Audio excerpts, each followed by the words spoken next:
February 1943. Thousands of green American troops arrived in the Tunisian desert expecting a quick victory. Instead, they walked straight into a lethal trap set by the desert fox himself. The road to the Kasserine Pass didn't start with a bang, but with a series of deceptive, easy wins that gave the American High Command a dangerous sense of invincibility. In November 1942, Operation Torch saw tens of thousands of U.S. troops land in Morocco and Algeria. For many of these young men, their first taste of war wasn't against the battle-hardened Nazis, but against the colonial forces of Vichy France, who offered only sporadic and often half-hearted resistance. When the French eventually flipped sides and joined the Allies, the American GI felt like a conqueror before the real fight had even begun. This early success was a poison disguised as a victory. It fostered a culture of complacency where officers believed that their sheer industrial might and enthusiasm would be enough to sweep the Axis out of Africa. The geography of Tunisia soon became the first major obstacle. As the Allied forces raced eastward to capture the vital ports of Tunis and Bizerte, the terrain shifted from open coastal plains to the jagged, unforgiving ridges of the Atlas Mountains.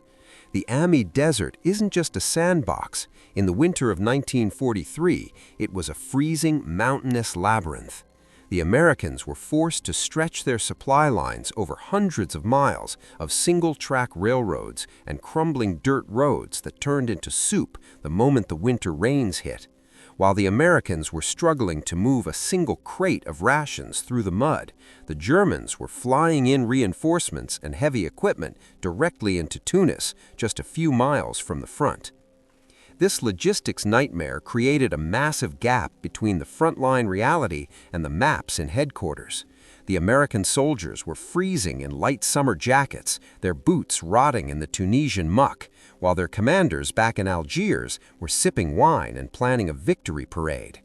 There was a prevailing theory that the German desert fox, Erwin Rommel, was a spent force after his defeat at El Alamein by the British. The Americans assumed they were just there to clean up the remains of a broken army. They didn't realize they were actually walking into a cornered predator that still had very sharp claws. The strategic layout was a disaster waiting to happen. The Allied line was spread dangerously thin across the eastern dorsal, a mountain range that acted as a natural wall between the desert and the sea. The Americans held several key mountain passes, including a gap known as Faid and the soon-to-be infamous Kasserine. However, these positions were poorly fortified. Instead of creating a unified wall of steel, the units were scattered in isolated pockets, often unable to see or communicate with each other. It was a tactical invitation for a concentrated German strike. To make matters worse, the American intelligence services were failing at every level. They were reading the battlefield through the lens of optimism rather than hard data. They saw the German retreat from Libya as a sign of weakness, failing to understand that Rommel was actually shortening his supply lines and concentrating his most experienced veteran divisions for a massive counterpunch. The stage was set for a collision between an army that thought the war was over and an army that knew exactly how to win. The Americans were about to find out that having the best factory output in the world means nothing if your generals don't know how to place a tank on a hill. The success of any military operation usually boils down to the character of the men at the top. And in the high-stakes game of the Tunisian desert, the Americans were playing with a massive handicap. At the center of the looming disaster was Major General Lloyd Frendendahl, a man whose leadership style felt more like a toxic corporate office than a battlefield command. While his soldiers were shivering in the mud of the mountain passes, Frendendahl was busy having an elite corps of engineers blast a massive subterranean command bunker into a solid rock face 60 miles behind the front lines. This underground fortress, nicknamed Speedy Valley, became a symbol of everything wrong with the American leadership. It was deep, it was safe, and it was completely disconnected from the reality of the war. Frendendahl was so paranoid about security that he rarely left this hole. choosing instead to micromanage his divisions through a bizarre self-made code that left his subordinates scratching their heads in confusion. Contrast this with the man who was about to punch a hole through the American lines, Erwin Rommel. The desert fox was the polar opposite of a bunker dweller. Rommel was famous for leading from the very front, often sitting in a half-track or a scout car right in the thick of the action. He didn't rely on coded memos. He relied on what the Germans called Fingerspitzengefühl, or a fingertip feeling for the battlefield. Rommel could smell weakness from miles away, and as he looked at the American positions through his binoculars, he couldn't believe his luck. He saw an army that had spread itself out in small, isolated groups on the valley floors, rather than holding the high ground. He described the American defensive setup as fantastically stupid. While Frendendahl was worrying about the ventilation in his bunker, Rommel was already sketching out a plan to slice the American forces into ribbons. This leadership vacuum created a culture of hesitation among the Americans. Because Frendendahl didn't trust his officers on the ground, they weren't allowed to make independent decisions. If a German patrol was spotted, a local commander had to wait for orders to travel all the way back to the rock bunker and then return, usually in a language so cryptic it was useless. This lack of trust trickled down to every level of the command chain. The American officers were often more afraid of their own general's temper than they were of the German panzers. It was a recipe for paralysis. Meanwhile, the German officers were trained in Auftragstaktik, or mission-type tactics, which gave even low-level lieutenants the freedom to seize the initiative without asking for permission. The human cost of this ego-driven leadership was about to become painfully clear. Frendendahl's obsession with his own safety and his refusal to visit the front meant he had no idea that his troops were positioned in killing bottles, narrow valleys where they had no room to maneuver and no way to escape. He saw the map as a static board game, while Rommel saw it as a fluid hunting ground. The veterans of the Afrika Korps were exhausted and undersupplied, but they were a finely tuned killing machine, led by a man who treated war as an art form.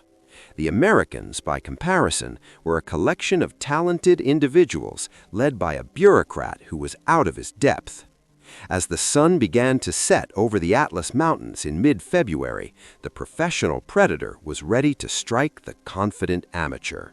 The Americans were still arguing over radio protocols and digging deeper into their valley floor foxholes, unaware that the most dangerous general in the world was about to unleash a storm of steel. The tragedy of Kasserine wasn't just a failure of soldiers, it was a total collapse of command. But as the first German shells began to fall, the debate over leadership was silenced by a much louder problem: the terrifying superiority of German heavy machinery. The hardware that the U.S. Army brought to the Tunisian desert looked impressive on a factory floor in Detroit, but against the veteran panzer divisions, it felt like a collection of expensive toys. The centerpiece of the American armored force was the M3 Lee, a tank that can only be described as a desperate, multi-story experiment. It was nearly 10 feet tall, featuring a bizarre three-tiered weapon system that made it look more like a rolling apartment building than a fighting machine. Because the main 75mm gun was fixed into the right side of the hull, the driver had to pivot the entire 30-ton vehicle just to aim at a target. In the fast-moving, lethal environment of a desert tank duel, this was a catastrophic design flaw. German gunners, sitting in the low-profile Panzer IVs, could spot an M3 Lee silhouetted against the horizon from miles away, long before the American crews could even bring their primary weapon to bear. While the Americans were struggling with their awkward silhouettes, the Germans were fielding refined killing machines. The Panzer IV, the workhorse of the Afrika Korps, was equipped with a long-barreled 75mm gun that could punch through American armor with surgical precision.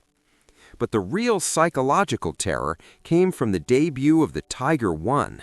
This was a heavy tank that defined everything the Americans thought they knew about land warfare.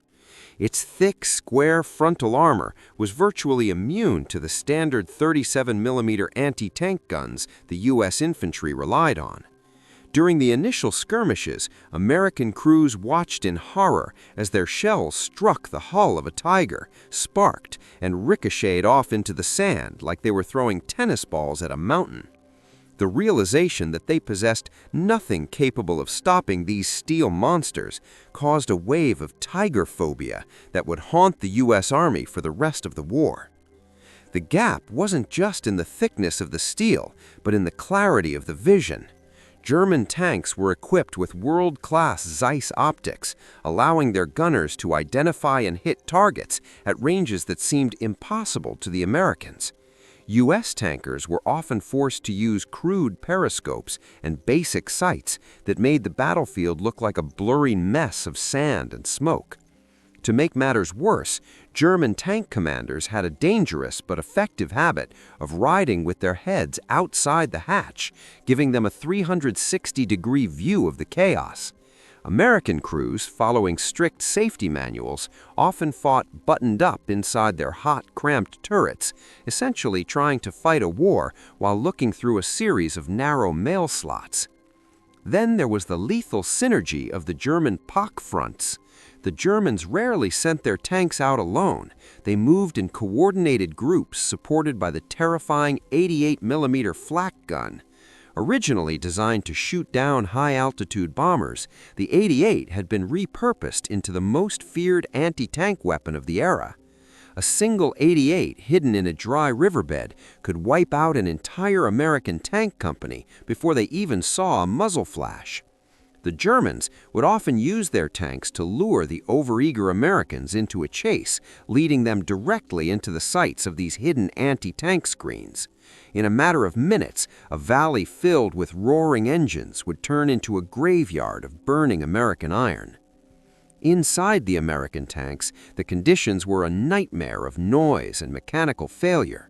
The M3 Lee used a radial aircraft engine that was prone to catching fire, earning the grim nickname the Burning Grave. The lighter M3 Stuart tanks, though fast, were so thin-skinned that a single hit from almost any German gun would turn the interior into a whirlwind of white-hot shrapnel. The American soldiers were discovering that their equipment had been designed for a war that no longer existed. They had the spirit, and they certainly had the numbers, but as the first waves of panzer attacks decimated their ranks, it became clear that bravery alone couldn't penetrate Krupp steel. The desert was becoming a classroom where the tuition was paid in blood and scorched machinery. While the mechanical monsters were clashing in the sand, a different kind of terror was descending from the clouds. The skies over Tunisia should have belonged to the Allies based on the sheer number of aircraft available, but the Luftwaffe turned the air into a deadly gauntlet. The American P-38 Lightning, with its distinctive twin-boom design, was a marvel of engineering, fast, heavily armed, and capable of flying massive distances. The German pilots nicknamed it the Fork-tailed Devil, yet in the early days of the Kasserine campaign, these devils were often flying blind. There was a catastrophic breakdown in communication between the soldiers in the foxholes and the pilots in the cockpits. American troops frequently found themselves diving for cover as their own planes, unable to distinguish friend from foe in the chaotic mountain terrain, accidentally strafed their own columns. This confusion in the air created a vacuum that the German Junkers U-87, the infamous Stuka, was more than happy to fill. To a young American soldier who had never seen combat, the sight of a Stuka peeling off into a vertical dive was a vision from a nightmare. These planes were fitted with Jericho trumpets, wind-driven sirens that let out a piercing, blood-curdling wail as the aircraft plummeted toward the earth. The sound was designed specifically to shatter the nerves of ground troops, and it worked with devastating efficiency. As the scream of the sirens grew louder, men would freeze or scramble frantically, knowing that at the end of that sound was a 500-pound bomb. The Stukas weren't just dropping explosives, they were dropping pure, unadulterated panic. The veteran German pilots in their Messerschmitt Bf-109s were masters of the hit-and-run tactic. They didn't engage in the honorable dogfights of the movies. They used the blinding North African sun to their advantage, diving out of the glare to shred an American formation before the pilots even knew they were under attack. The U.S. Army Air Force was still learning the hard way that flying a plane in a Texas training camp was nothing like surviving the jagged peaks of the Atlas Mountains. The American pilots often flew in tight, rigid formations that made them easy targets for the fluid, aggressive tactics of the Luftwaffe Experten, who had been honing their skills since the Spanish Civil War. The most terrifying element of the German air defense, however, wasn't actually in the air. It was the 88mm flak gun, a weapon that blurred the line between the sky and the ground. While its primary job was to swat Allied bombers out of the sky, its high muzzle velocity and flat trajectory made it the most versatile killer in Rommel's arsenal. If an American pilot flew too low to avoid the Messerschmitts, he entered the killing zone of the 88s. If he flew too high, he was picked off by heavy anti-aircraft fire. On the ground, the American infantry watched in disbelief as these same guns were leveled horizontally to vaporize their tanks and bunkers. It felt as though the Germans had found a way to weaponize the very atmosphere. The failure of Allied air power during the battle was a bitter pill for the high command to swallow. They had the better industrial capacity and more planes in the pipeline, but the Germans had air-ground cooperation, a system where a tank commander could talk directly to a pilot to call in a strike. The Americans, trapped in a bureaucratic nightmare, had to send requests through multiple layers of command that often took hours to process. By the time an American strike group arrived, the German panzers had usually moved on, leaving the pilots to orbit aimlessly or strike the wrong targets. This disconnect turned the sky into a source of anxiety rather than protection, leaving the ground troops feeling abandoned under the constant shadow of the swastika. As the German ground assault intensified, the lack of effective air cover meant that the retreat through the passes would be conducted under the constant punishing gaze of an enemy that owned the horizon. On February 14, 1943, while couples back in America were exchanging Valentine's Day cards, the soldiers of the U.S. 1st Armored Division were about to receive a much grimmer delivery. The German operation, poetically named Spring Wind, hit the American lines at Sidi Bou Zid like a sledgehammer breaking glass. This wasn't a skirmish, it was a masterclass in the Kesselschlacht, or Cauldron Battle. The German 10th and 21st Panzer Divisions swung around the American positions in a classic pincer movement, moving with a speed and coordination that the Americans had only ever read about in textbooks. Within hours, the vastly superior tactical mobility of the German forces had turned the American defensive line into a series of isolated, terrified islands of men surrounded by a sea of moving steel. The American plan, dictated by General Fredendall from his distant rock bunker, was a textbook example of how to lose a battle before it even starts. He had ordered his troops to occupy several jebels, the local word for isolated rocky hills, expecting them to act as fortresses that would break the German waves. It was a fatal misunderstanding of modern warfare. The Germans didn't bother attacking the hills. They simply drove their panzers around them, cutting off the Americans' food, water, and ammunition. From the heights of Jebel Lasuda and Jebel Kisaira, thousands of American soldiers could do nothing but watch through binoculars as the German tanks systematically hunted down their support units in the valley below. It was like watching a slow-motion train wreck from the front row, knowing you are the next car on the tracks. When the Americans finally realized they were being swallowed whole, they launched a counterattack that was as brave as it was suicidal. On February 15th, a battalion of Sherman tanks charged across the open desert to rescue their trapped comrades. This was the moment of truth for the celebrated M4 Sherman. As the tanks roared across the sand, the German panzers simply sat back and waited. The Germans had learned to use the terrain and the long reach of their 75mm and 88mm guns to create a kill zone. The Shermans were caught in a crossfire. One by one, the American tanks began to erupt into flames. In a single afternoon, 44 Shermans were reduced to blackened, smoking hulks. The American tankers discovered that their armor was no match for German shells, while their own shots often bounced harmlessly off the enemy's frontal plates. The rescue had turned into a slaughterhouse. The psychological impact of this defeat cannot be overstated. By the end of the day, the 1st Armored Division had effectively ceased to exist as a cohesive fighting force.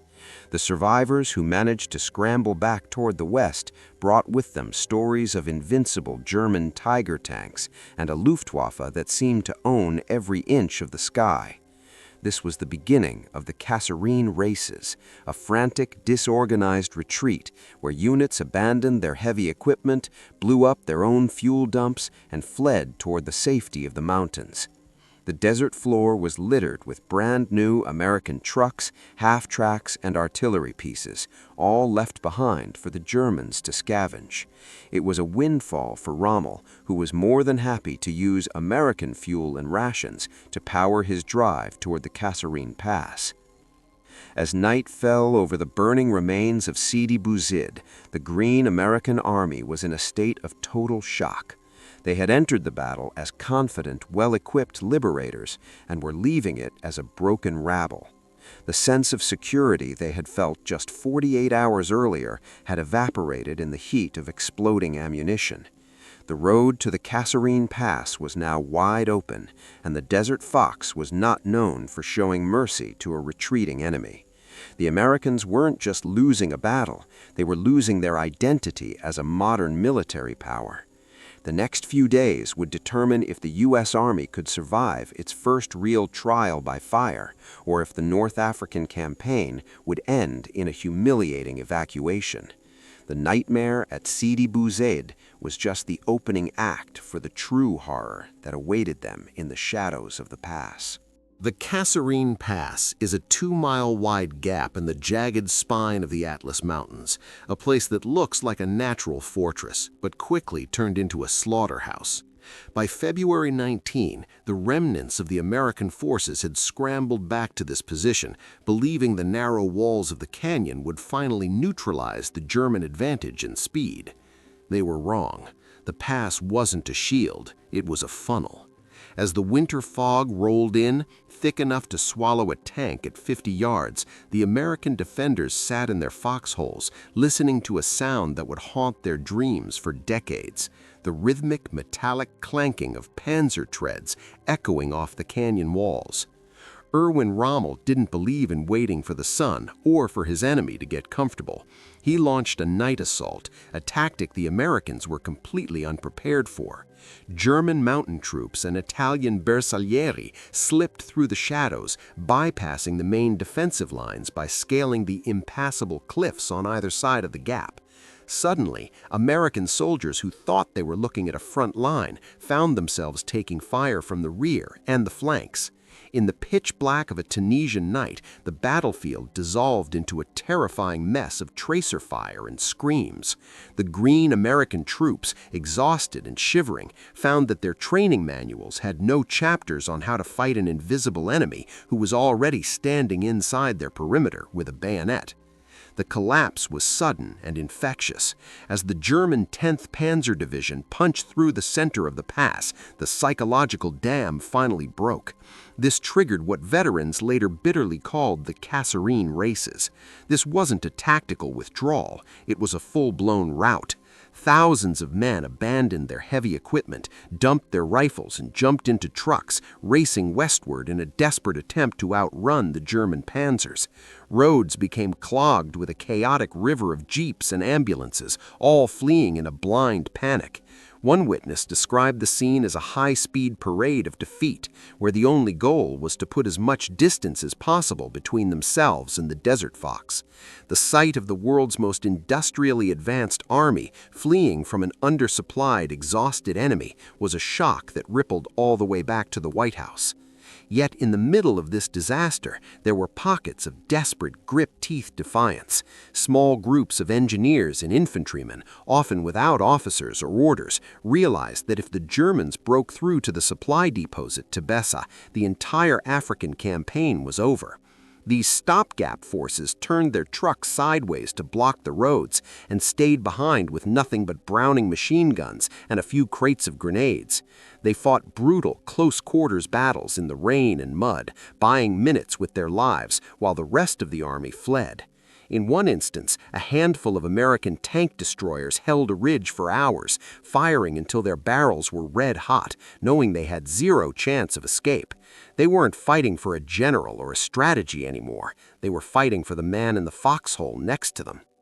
By the time the smoke cleared on February 21st, the Kasserine Pass was firmly in German hands. The valley was a graveyard of American prestige, littered with the scorched remains of hundreds of vehicles and the bodies of men who had been civilians just a few months prior. Rommel had achieved a stunning tactical victory, but he was starting to realize that he had kicked a sleeping giant. The Americans had been humiliated, yes, but they hadn't been destroyed. The survivors were no longer the optimistic boys who had landed in Morocco. They were becoming something much harder and more dangerous. The Green Army had been burned away, leaving behind a core of survivors who were beginning to understand that in this war, the only way out is straight through the German lines. As the German panzers finally stalled just miles from the massive Allied supply depots, the shockwaves of the Kasserine disaster reached the very top of the American command. General Eisenhower, the supreme Allied commander, realized that he didn't just have a tactical problem, he had a leadership crisis. The rock-bunkered general, Lloyd Fredendall, was immediately relieved of command and sent back to the States in disgrace. In his place stepped a man who would become the living embodiment of American armored warfare, George S. Patton. If Fredendall was the shadow of the American military, Patton was its fire. He arrived at the headquarters like a whirlwind, wearing his ivory-handled revolvers and demanding an end to the defeatist attitude that had permeated the ranks. Patton didn't start with complex strategy. He started with the basics of pride and discipline. He famously began by fining soldiers for not wearing their helmets or leggings, even in the rear areas. To the exhausted veterans of Kasserine, this seemed like petty harassment, but Patton knew that an army that loses its discipline in the barracks will lose its life on the battlefield. He was injecting a dose of aggression into a force that had spent too much time hiding in foxholes.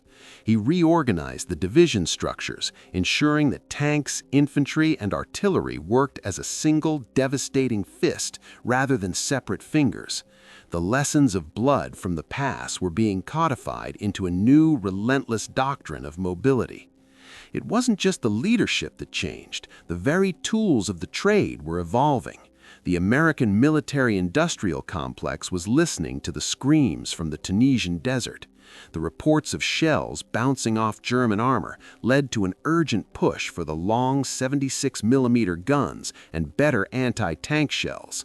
The disastrous air-ground communication was scrapped in favor of a new system where Air Force officers were embedded directly with the tank columns, using radios to guide P-38s and P-47s onto German targets in real time. The Americans were learning that they didn't need to be better than the Germans at night-to-night combat. They just needed to use their overwhelming resources with more intelligence and coordination. The turning point was also marked by the arrival of massive amounts of Allied artillery. If the Panzer was the king of the German army, the 105mm howitzer became the god of the American one.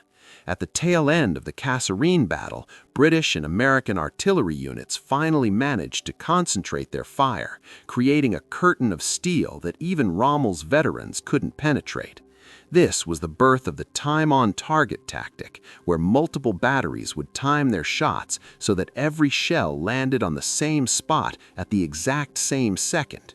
The Germans, who had spent years perfecting the blitzkrieg, were suddenly finding themselves on the receiving end of a mechanical, industrial-scale destruction they couldn't match. The survivors of the February disaster were now the most valuable asset the U.S. Army possessed. These men had seen the Desert Fox at his best and survived. They had developed a healthy respect for the German soldier, but they had also lost their fear of the German myth. They began to adopt their own mission-type tactics, with NCOs and young lieutenants taking the initiative when their superiors were silent. The U.S. Army that emerged from the shadow of the Atlas Mountains was a different beast entirely, harder, cynical, and far more lethal. The amateur era was over. The professionals had arrived, and they were ready to take the fight all the way to Berlin.